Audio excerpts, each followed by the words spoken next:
એમ કઈ વાતો કરે ભક્તિ ન થાય. ભક્તિ તો ખાંડા કેરી ધાર. અને ભગવાન મહાદેવનું ભજન કરવું હોય, એની કૃપા પ્રાપ્ત કરવી હોય ને, તો ડગલે ને પગલે કાંટાના માર્ગ ઉપર ચાલવાની તૈયારી રાખવી પડે. મારા મહાદેવે કાલકૂટ નામનું ઝેર પીધું, નીલકંઠ કેવરાયા. શું છે એના ઉપર, એનું તાત્પર્ય શું?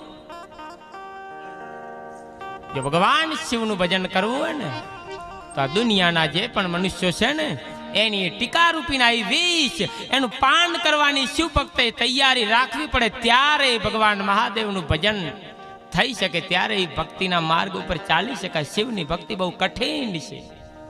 અને જે મનુષ્યને પ્રાપ્ત થાય છે ને, એ મનુષ્યના અસંખ્ય પિતૃઓની કૃપા પ્રાપ્ત થાય છે. એમાં કોઈ મિનમેક નથી, નાય કોઈ શંકા, નાય કોઈ કુશંકા, નાય કોઈ સંકલ્પ વિકલ્પ, નાય કોઈ લેશ માત્ર પણ સંદેહ. શિવ મહાપુરાણમાં સ્પષ્ટ વ્યાસ બાબાએ કહ્યું છે,